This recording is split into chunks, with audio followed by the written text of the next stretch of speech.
Instead of quickly jumping into praise like, "Good job," or "That's amazing," try a different approach.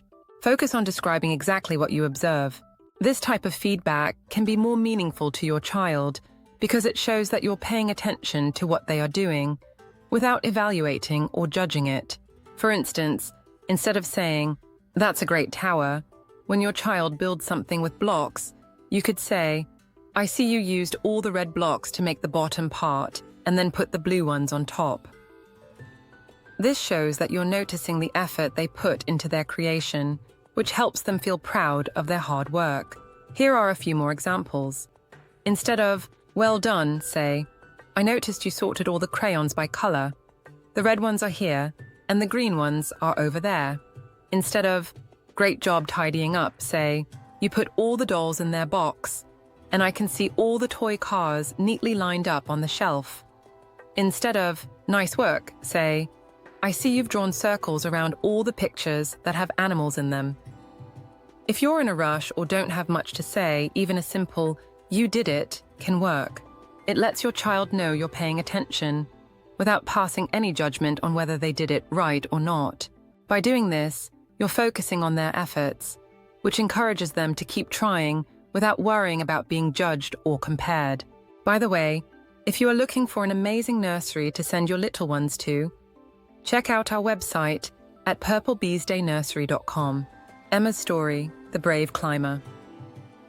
One day, at the playground, a little girl named Emma was trying to climb the rope ladder. Her mum, watching nearby, usually said things like, "Well done, Emma, you're so good at this," whenever Emma reached the top. But this time, her mum took a different approach. Instead of offering praise, she simply described what she saw. "I see you've got one hand gripping the rope tightly, and your foot is pushing against the bottom rung." Emma paused and looked at her hand, then carefully placed her other foot on the next rung. Slowly but surely, she made her way to the top. After reaching the top, Emma looked down proudly. Her mum said, "I saw how hard you worked to get up there. You kept going even when it was tricky." By describing Emma's actions instead of praising her mum helped Emma focus on her own effort and progress. Emma became more aware of what she was doing and felt more confident about trying again. Starting conversations. Instead of offering praise.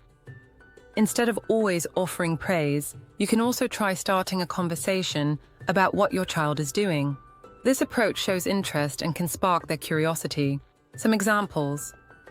"I see you've made something new. Can you tell me about it? What gave you the idea to do this? How did you figure out how to make this?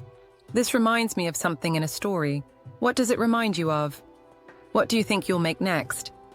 By asking these types of questions, you encourage your child to think more deeply about their actions and feel proud of their creativity. Tom's story, The Inventor. Tom, a curious little boy, loved to play with building sets. One day, he proudly showed his dad a structure he'd made out of blocks. Instead of saying, "That's awesome," Tom's dad tried something different.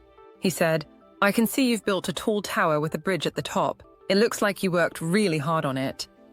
Tom's face lit up. "Yeah, and this bridge is where the cars go, and underneath is where the animals live." His dad then asked, "How did you come up with that idea?" Tom eagerly explained how he imagined the animals needed a special home under the bridge.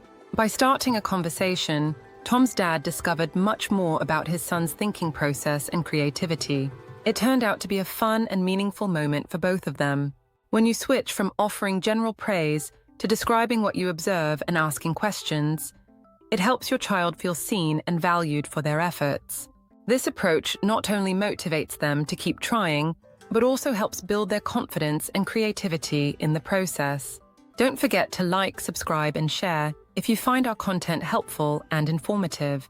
Your support helps us create more videos that make parenting and teaching a joy. For more information, visit us at purplebeeschildcare.com. Thanks for tuning in, and make sure you enjoy every moment with your children.